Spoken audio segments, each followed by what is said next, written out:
মুহূর্তে আমি দাঁড়িয়ে আছি ঠিক পরিবারের এখন সিরিয়ালে দাঁড়িয়ে তারপর কিন্তু তাদেরকে জ্বালানি সংগ্রহ করতে হচ্ছে এবং মানুষের মধ্যে যে আতঙ্ক সেটি আমরা আসলে লক্ষ্য করেছি এবং কয়েকজন কিন্তু ঘণ্টাব্যাপী দাঁড়িয়ে কিন্তু আসলে এই যে চলাচল বা এই যে অপেক্ষা, যে তেল নেওয়ার যে অপেক্ষা সেটি কিন্তু আসলে করছেন। আমরা আসলে এই মুহূর্তে ঠিক পরিবারের যে পেট্রোল পাম্পটিতে রয়েছি সেখানে আসলে দেখানোর চেষ্টা করছি পেট্রোল পাম্পের আসলে সর্বশেষ যে অবস্থাটি রয়েছে। আসলে মানুষ কিন্তু দীর্ঘক্ষণ ধরে আসলে সিরিয়ালে দাঁড়িয়ে কিন্তু আসলে তাদেরকে তেল নিতে হচ্ছে এবং এই আজকের দিনটিতে কিন্তু আসলে ইস্টার সানডে উপলক্ষে আমরা আসলে যে বিষয়টি আসলে খেয়াল করেছি সেটি হচ্ছে যে আজকে কিন্তু মানুষের উপচে পড়া ভিড় আসলে আরও বেশি। আমরা একটু কথা বলতে চাই, কতক্ষণ অপেক্ষা করলেন, কতক্ষণ অপেক্ষা করার পর পেলেন? 2 ঘন্টা।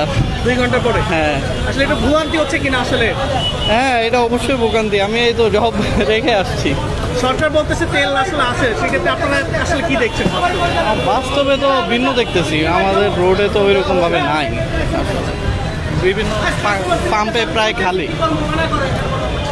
দর্শক যেমনটি আসলে বলছেন, আমি একজন যারা এখানে তেল নিচ্ছেন প্রায় 2 ঘন্টা দাঁড়িয়ে অপেক্ষা করে কিন্তু আসলে তারা এই যে তেল সেটি আসলে সংগ্রহ করতে কথা বলছিলাম, আসলে জানার চেষ্টা করছিলাম আসলে এখানকার কি অবস্থা রয়েছে আসলে সেটি। এবং আমরা কিন্তু আসলে দেখেছি আজকে গত কয়েকদিন ধরেই কিন্তু আসলে যে সিরিয়াল সেটি কিন্তু রয়েছে ঢাকার বিভিন্ন পেট্রোল পাম্পে এবং এই পেট্রোল পাম্পে কিন্তু আসলে যারা রয়েছেন তাদের কিন্তু যে দীর্ঘ সিরিয়াল বা জ্যাম সেটিও কিন্তু আসলে আমরা দেখেছি চোখে পড়ার মতো। এবং পরিবাগের এই যে পেট্রোল পাম্পটি রয়েছে সেটিতে আসলে আশেপাশে যত রয়েছে সেসব গাড়িগুলোর কিন্তু আসলে ব্যাপক হারে কিন্তু আসলে যে দীর্ঘ যে সিরিয়াল, সেই সিরিয়াল কিন্তু আসলে মেনটেন করে এখান থেকে কিন্তু আসলে এই যে তেল সংগ্রহ সেটি কিন্তু আসলে করা লাগছে।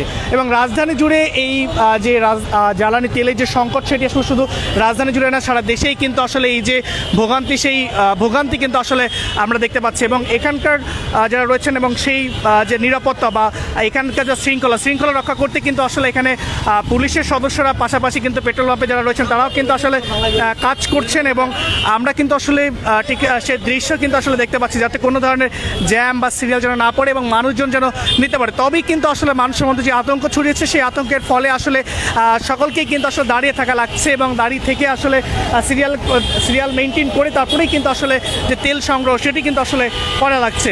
ঠিক রাজধানী জুড়ে আসলে যে চিত্র আসলে এই মুহূর্তে ঠিক আমরা পরিবারের একটি পেট্রোল পাম্প থেকে আপনাদেরকে দেখানোর চেষ্টা করছিলাম আসলে তেলের যে সংকট রয়েছে বা সংকটের যে কথা রয়েছে। সরকার আসলে বলছে তেলের কোনো সংকট নেই, তবে আমরা আসলে যেমনটি আসলে এখানে দেখছি আসলে মানুষজন দীর্ঘক্ষণ সিরিয়ালে দাঁড়িয়ে আছে, যেটি আসলে অনেকেই দাবি করছেন যে প্যানিক হয়ে আসলে অনেকে তেল মজুত করছেন, সেটিরও কিন্তু আসলে কিছু কিছু দৃশ্য কিন্তু আসলে সামনে এসেছে এবং সব কিছু মিলিয়ে কিন্তু আসলে ভোগান্তিতে পড়ছেন যারা সাধারণ চাকরিজীবী বা যারা রয়েছেন তারা কিন্তু বেশ ভোগান্তিতেও পড়ছেন। এটি ছিল আসলে রাজধানীর ঠিক পেট্রোল পাম্প থেকে এখন পর্যন্ত এই সর্বশেষ যে তেল নিয়ে যে ভোগান্তির সেই চিত্রের সর্বশেষ।